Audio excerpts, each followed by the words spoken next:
यादों का मतलब है जमा किया हुआ अतीत। आपके जीवन में हर चीज याददाश्त या मेमोरी से चलती है। तो आप जिसे अपना शरीर कहते हैं वो बस यादों का ढेर है। आपके शरीर की बनावट ही याददाश्त के कारण है। तो वास्तव में योग का मतलब है एक ऐसी आंख को विकसित करना जो यादों से दूषित ना हो।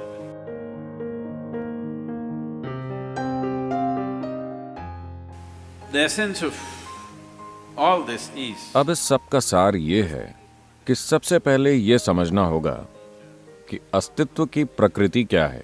आप चाहें तो इसे देख सकते हैं, या आप परमाणु को देख सकते हैं, या आप ब्रह्मांड को देख सकते हैं। अगर आप ब्रह्मांड को देखना चाहते हैं तो ये काफी जटिल है, ये मुश्किल होगा क्योंकि आपके पास गैलरी सीट नहीं है। there is no ये स्टेडियम की तरह नहीं है कि आप कहीं बैठकर सारे ब्रह्मांड को देख सकें। बहुत मुश्किल है। आप इसे सिर्फ टुकड़ों में देख सकते हैं। if you want to अगर आप एक परमाणु को देखना चाहें, किसी ने भी परमाणु को नहीं देखा है, क्या आप जानते हैं? क्या आपको पता है, एक सुपर इलेक्ट्रॉन माइक्रोस्कोप से भी आप एक परमाणु को नहीं देख सकते। हमने इसकी गतिविधियों को देखा है, activity but we have पर हमने कभी परमाणु को नहीं देखा। लेकिन हम इसे तोड़ चुके हैं। हम उन चीजों को भी तोड़ सकते हैं जिन्हें हम देख नहीं सकते। ये हमारी इन दिनों हम इस पर बहुत गर्व महसूस करते हैं। हम किसी भी चीज को तोड़ सकते हैं। हम इसे बना सकते हैं या नहीं, इसमें संदेह, लेकिन हम जो चाहें उसे तोड़ सकते हैं। भले ही हम इसे देख नहीं सकते, पर हम इसे तोड़ सकते हैं। अब आप क्या देख सकते हैं और क्या नहीं, ये भी बड़ी अनिश्चित चीज है। मेरा मतलब है वो क्या है जो आप देख सकते हैं। अभी क्या आप मेरा हाथ देख सकते हैं? आप मेरा हाथ सिर्फ इसलिए देख सकते हैं क्योंकि मेरा हाथ प्रकाश को रोकता है। अगर मेरा हाथ इस प्रकाश को नहीं रोकता, अगर ये प्रकाश को आर पार जाने देता, तो आप इस हाथ को नहीं देख पाते। या दूसरे शब्दों में, अभी आपकी आंखें सिर्फ उन्हीं चीजों को देख सकती हैं जो प्रकाश को रोकती हैं। जो भी चीज प्रकाश को आर पार जाने देती है उसे आप नहीं देख सकते। सबसे पहली बात है कि आप प्रकाश को ही नहीं देख सकते। यहां जो प्रकाश है, क्या आप उसे देख सकते हैं? नहीं, आप सिर्फ उसे देख सकते हैं जो प्रकाश को रोकता है। जो प्रकाश को नहीं रोकता, आप उसे नहीं देख सकते। आपको उन सभी चीजों को देखने के काबिल होना चाहिए जो प्रकाश को आर पार जाने देती हैं, क्योंकि वो महत्वपूर्ण चीजें हैं। लेकिन अभी आपकी आंखें सिर्फ उसे ही देखने के लिए प्रशिक्षित हैं या देख पाने के काबिल हैं जो प्रकाश को रोकता है। तो जीवन जैसा है उसे वैसा ही देख पाने की पूरी प्रक्रिया का मतलब है सबसे पहले एक ऐसी आंख को विकसित करना जो विचार शून्य हो। an eye which is ऐसी आंख जो विचारों से मुक्त हो। जब मैं विचारों से मुक्त कहता हूं तो इसका मतलब है कि ये यादों की मिलावट से मुक्त हो। अभी ये दो आंखें यादों से पूरी तरह भरी हुई हैं। देखिए, आप ये देख सकते हैं। अगर आप कुछ लोगों के समूह को ऐसे देखते हैं, अगर आप बस यूं ही ऐसे देखते हैं, अगर इन सैकड़ों लोगों के बीच अगर कोई एक ऐसा चेहरा है जो परिचित है, तो आप देखेंगे कि वो चेहरा अचानक बिल्कुल स्पष्ट दिखेगा। क्या आपने गौर किया है? आप सड़क पर जा रहे हैं, वहां सैकड़ों लोग खड़े हैं, आपका दोस्त उनके बीच है।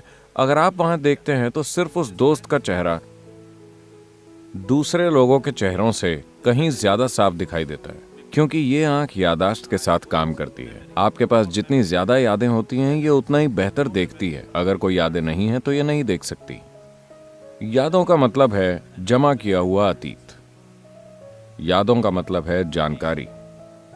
यादों का मतलब है ऐसी चीज जो नहीं है but लेकिन होने का नाटक करती है।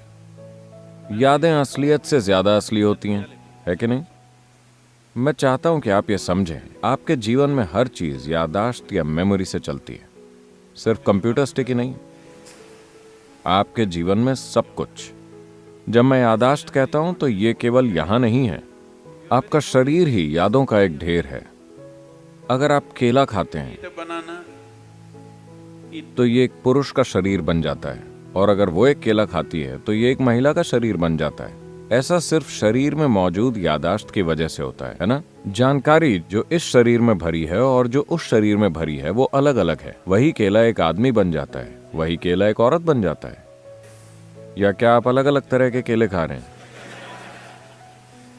वही चीज, वही भोजन अगर आप खाते हैं तो ये एक तरह का बन रहा है, एक व्यक्ति में ये काली त्वचा बन रहा है, किसी दूसरे व्यक्ति में ये गोरी त्वचा बन रहा है। कैसे? ये आपके भीतर मौजूद यादों की वजह से हो रहा है। क्या आपको अपने पर दादा याद है? नहीं, लेकिन उनकी नाक आपके चेहरे पर बैठी हुई है। आपके शरीर को याद है ना? हो सकता है कि आपको कोई अंदाजा ना हो कि वो कौन थे, पर आपके शरीर को आज भी याद है। लाखों साल पहले आपके पूर्वज कैसे थे, इसे अब भी याद है ना? तो आप जिसे अपना शरीर कहते हैं वो बस यादों का ढेर है, और आंखें यादों से भरी हुई हैं। वो आंख जो यादों से भरी है, जो आंख यादों से दूषित हो चुकी है, वो किसी भी चीज को वैसा नहीं देख सकती जैसी वो है। ये चीजों को सिर्फ वैसा देखेगी जैसा इसके लिए सुविधाजनक है, क्योंकि सॉफ्टवेयर भीतर से काम कर रहा है। यह आपको किसी चीज को वैसा नहीं देखने देगा जैसी वो है। इसी को हम पारंपरिक तौर पर कर्म कह रहे हैं। कर्म। ये आपके शरीर में है, ये आपकी ऊर्जाओं में है। जिस तरह से आपके शरीर में रासायनिक प्रतिक्रियाएं होती हैं, ये उसमें है, ये आपके मस्तिष्क में है, ये आपके मन में है, ये हर जगह है। आपकी जो भौतिक ऊर्जा है उसमें भी यादाश्त होती है, क्योंकि आप देखेंगे कि एक व्यक्ति की ऊर्जाओं का बर्ताव दूसरे व्यक्ति की ऊर्जाओं से अलग होता है। ऐसा यादों के प्रकार के कारण होता है। अगर आप इससे छुटकारा पाना चाहते हैं तो ये एक लंबी प्रक्रिया है। And if you get rid of this, अगर आप इससे छूट जाते हैं तो व्यक्तित्व और शरीर ढह जाएंगे। so another way, तो दूसरा तरीका इससे एक दूरी बना लेने का है। इसे बस थोड़ा दूर रखिए। जब आप इसके साथ खेलना चाहें तो आप इसके साथ खेलिए। जब आप इसे स्विच ऑफ करना चाहें तो इसे स्विच ऑफ करना आपके लिए मुमकिन होना चाहिए। तो इसके लिए एक बाहरी दृष्टि की जरूरत होती है। right now, अभी आपके कान यादों से भरे हैं, आपकी आंखें यादों से भरी, आपकी जीभ यादों से भरी है। why? अगर आपका जन्म कर्नाटक में हुआ है और अगर आप उत्तर भारत में जाते हैं तो आपको खाने का स्वाद अच्छा नहीं लगता, क्योंकि जीभ यादों से भरी है। इसे वापस वही चीज चाहिए, वरना उसे दिक्कत होगी। So what? तो यादों से भरे होने का मतलब है अतीत के खोल ने आपको जकड़ा हुआ है। It will not allow you. यह आपको वर्तमान में भी आने नहीं देगा। अतीत का खोल आपको बांधे रहता है और आप इसे ऐसा करने देते हैं क्योंकि इसमें सुरक्षा का एहसास होता है। तो ये एक खोल बना लेता है। इसमें सुरक्षा है, लेकिन सुरक्षा में कैद भी है। So imprisonment. अगर हम आपको लॉकर में बंद कर दें तो आप वाकई सुरक्षित रहेंगे, है ना? पर समस्या यह है कि आप बाहर नहीं आ सकते। यही तो सारी समस्या है। आपने जिन दीवारों को खुद की सुरक्षा के लिए खड़ा किया है, वो खुद को कैद करने वाली दीवारें भी बन गई हैं। यही जीवन की प्रकृति है। अगर आप खुद को भीतर से या बाहर से बंद कर लेते हैं, वो एक ही बात है। जब तक आप दरवाजा नहीं खोलते, इससे क्या फर्क पड़ता है कि किसी ने आपको बाहर से बंद किया है या आपने खुद को भीतर से बंद कर लिया है? वैसे भी आप बंदी ही हैं, है ना?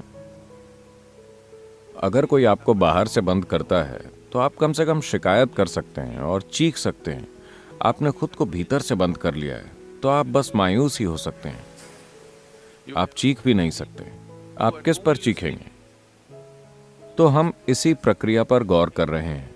यादाश्त हर स्तर पर अपनी छाप छोड़ती है, यहां तक कि तत्वों के स्तर पर भी। 5 तत्व जो यहां काम करते हैं, उनके तुरंत बाद ही यादाश्त का काम शुरू हो जाता है।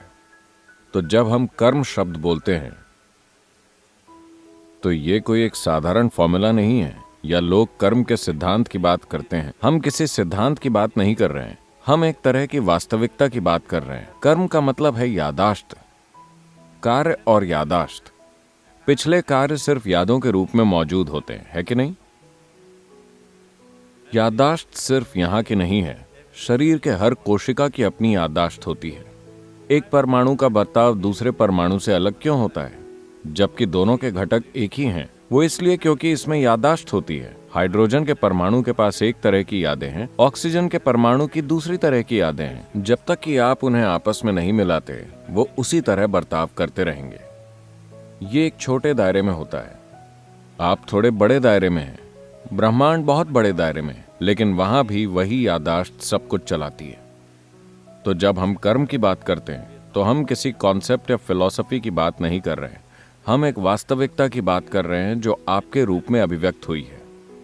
आपके शरीर की बनावट ही याददाश्त के कारण है। If अगर एक पक्षी आम खाता है तो ये पक्षी बन जाता है, अगर एक कीड़ा आम खाता है तो ये कीड़ा बन जाता है, अगर आप एक आम खाते हैं तो ये एक इंसान बन जाता है। वही आम कितने अलग तरह से काम करता है, ये इस पर निर्भर करता है कि उसे कैसी याददाश्त में डाला गया है ना? आप जिसे बीज कहते हैं, अगर आप उस बीज को बोते हैं, अगर आप उसी बीज को किसी मिट्टी में बोते हैं, यहाँ आप आम का पेड़ लगाते हैं, यहाँ आप सेब का पेड़ लगाते हैं, उसी मिट्टी में ये सिर्फ सेब पैदा करेगा, ये सिर्फ आम पैदा करेगा, क्योंकि बीज यानी कि एक खास मात्रा में यादें, है ना? चाहे वो किसी पौधे का बीज हो या आपकी माँ के गर्भ में पहुंचने वाला आपके पिता का बीज, ये बस यादें यादें और यादें हैं, है कि नहीं? यही कर्म है और ये पीछे तक जाता है, तत्वों के स्तर तक। हर चीज याददाश्त ही है, only the केवल विशुद्ध तत्व ही यादों से मुक्त है। तो वास्तव में योग का मतलब है एक ऐसी आंख को विकसित करना जो यादों से दूषित ना हो, जो सिर्फ देखती हो, ये चीजों को वैसे नहीं देखती जिस तरह से आपकी याददाश्त इसे दूषित कर देती है। ये हर चीज को वैसे देखती है जैसी वो वास्तव में है। ये आंख उन चीजों को देखेगी जो प्रकाश को नहीं रोकती। अभी आपकी ये दो आंखें सिर्फ उन चीजों को देख सकती हैं जो प्रकाश को रोकती हैं। अगर आप किसी ऐसी चीज को देखने लगते हैं जो प्रकाश को नहीं रोकती, तो इसका मतलब है कि आंख के एक और आयाम ने काम करना शुरू कर दिया है।